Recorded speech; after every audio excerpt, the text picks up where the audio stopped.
The fire never really cracked the way it does in movies. It just hissed and chewed at the wood like it was tired. 4 boys sat around it anyway, knees pulled up, hoodies zipped, faces orange on one side and swallowed by darkness on the other. Caleb kept adding sticks like the flame might die if he stopped looking at it. Mason had his hands tucked in his sleeves, trying not to shiver. Jace kept glancing past the firelight into the trees like he could feel the night watching back. And Owen was the one who said it first. "All right," he muttered. "Scary stories," Mason groaned. "Dude, we're literally out here alone. What's scarier than that?" "Exactly," Owen said. "Tell one, make it fun." Caleb smirked and leaned forward. "Fine. Bloody Mary." Jace stared at him. "Seriously?" Caleb shrugged. "It's classic." Mason laughed once, dry. "That's not even scary. That's like 2nd grade scary." Caleb did it anyway, voice low and dramatic like he was reading off a script. "Mirrors, candles, say her name, don't look away." Jace yawned on purpose. When Caleb finished, Owen tossed a twig into the fire. "Okay, that was trash." All right. Mason raised 2 fingers like a pledge. "I've got one. Hook hand man." They all groaned at the same time. Mason still told it. 2 teens parked at makeout point, scratching on the roof, hook dragging down the door. Owen cut in halfway through. "Bro, everybody's heard that?" Mason tried to salvage it with sound effects, but the story fell flat and died right there in the smoke. Jace cleared his throat. "Okay, my turn. The one about the campsite with the clown statue that moves." Caleb blinked. "That's not even a campfire story. That's a TikTok story." Jace threw his hands up. "Whatever, it's creepy."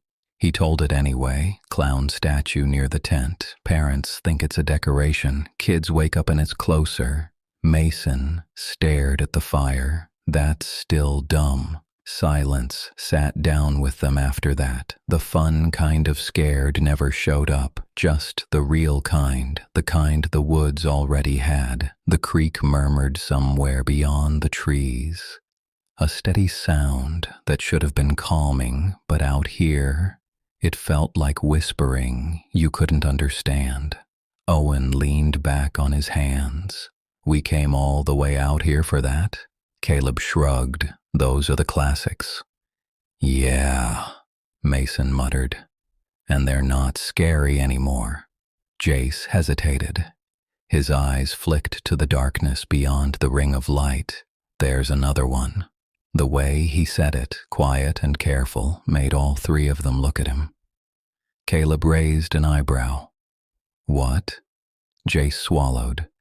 "It's not like Bloody Mary. It's not like a story. Mason scoffed. "What's that even mean?" Jace stared at the fire like he didn't want to look anywhere else. "My cousin told me. He said you're not supposed to tell it." Owen laughed, but it came out wrong, thin. "Oh my gosh, here we go." Caleb leaned in anyway. "Tell it." Jace shook his head immediately. "No. Come on," Caleb said. "That's the point." Jace's hands tightened around his knees. He said it only works if you believe it.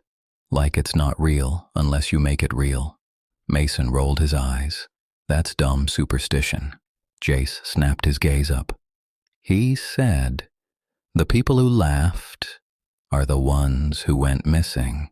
That shut them up. The fire chewed through a branch and dropped a glowing ember that rolled to the dirt like a tiny eye. Owen tried to fix the mood. "Okay, so what is it? Some demon that only likes believers?"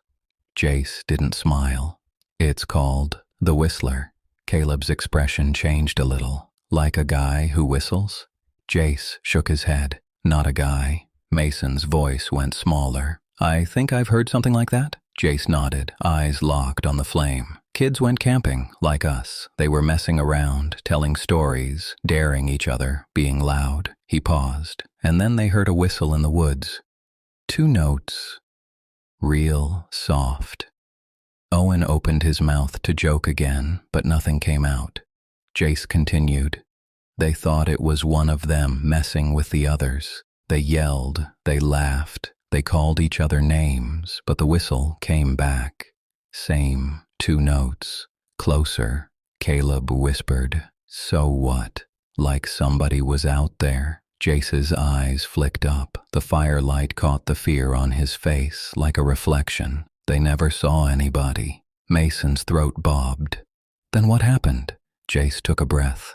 They started counting, making sure everyone was there. Caleb frowned, and Jace's voice dropped lower. They thought they were. Owen's fingers tightened around his soda can. It crinkled in his grip. Jace went on. The whistle came again. 2 notes. Closer, and the kids started to panic and started running away. Mason frowned, and Jace nodded slowly. One of their friends went missing. 1 second.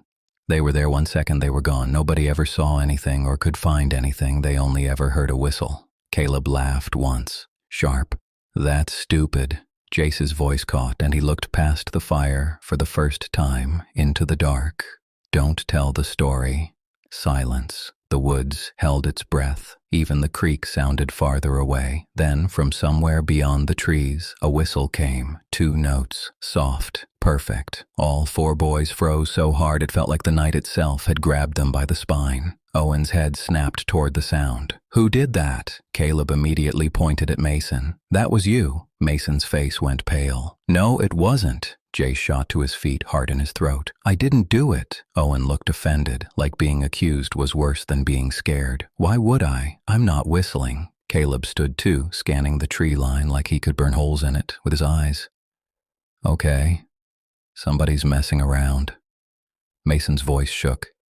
It came from the woods. Owen lifted his hands. It's one of you. It has to be. Jace's mouth was dry. Guys, stop talking. Caleb snapped. Why?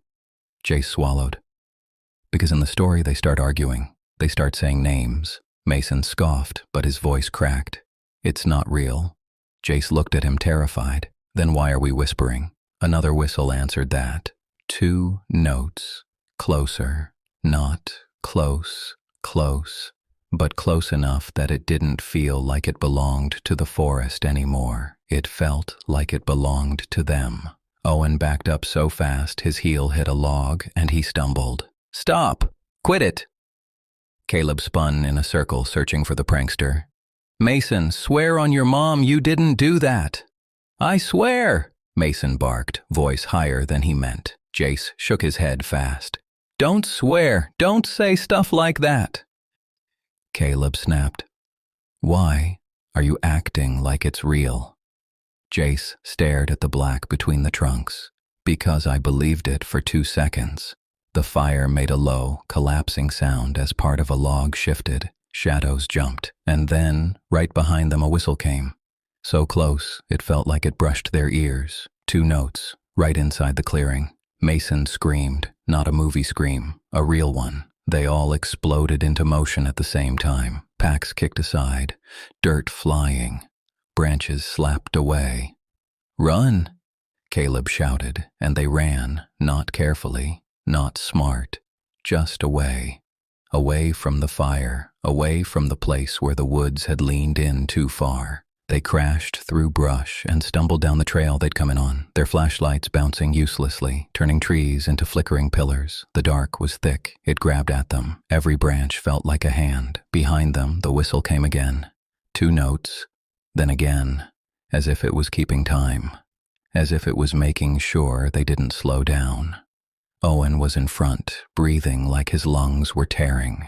Caleb was right behind him, shoving through the trail. Mason and Jace kept yelling, "Don't stop! Don't stop!"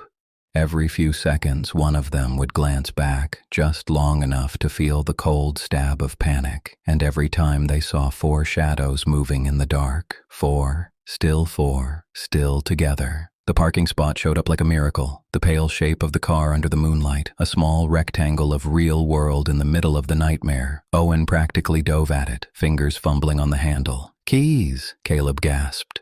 Owen yanked them from his pocket with shaking hands. The metal clinked loud enough to feel dangerous. The doors unlocked with a chirp that sounded way too bright out there. They piled in, tripping, slamming doors, elbows and knees. and frantic breathing. Caleb twisted around in the passenger seat, counting without meaning to. Owen, me, Mason, Jace. He blinked. His stomach dropped. Mason's voice went thin. Where's Jace? Owen whipped his head around. He was right behind us. Caleb's heart started punching his ribs. He was literally. Mason shoved the door open, stumbling out. Jace, Owen followed, voice cracking. Jace, stop playing. Caleb stepped out too, scanning the tree line. The woods were still, too still. No crashing footsteps, no panting breath, no angry voice saying, "Dude, shut up." Nothing, just a faint breeze moving through leaves like it was trying to smooth everything back into place. Mason walked backward toward the trees, calling again, louder. Jace. Owen cupped his hands around his mouth. Jace, this isn't funny. Caleb's flashlight beam swept across the dirt. No footprints, no broken branches, no sign of someone who'd been sprinting full speed 2 seconds ago, just the trail disappearing into black. Then, from somewhere just inside the tree line came 2 notes, soft, familiar, not a bird, not wind, a whistle. Before you go, hit the subscribe button. New scary stories dropped every Saturday. If you're a fan of terrifying tales, turn on notifications. And tell me in the comments, what should the next nightmare be about?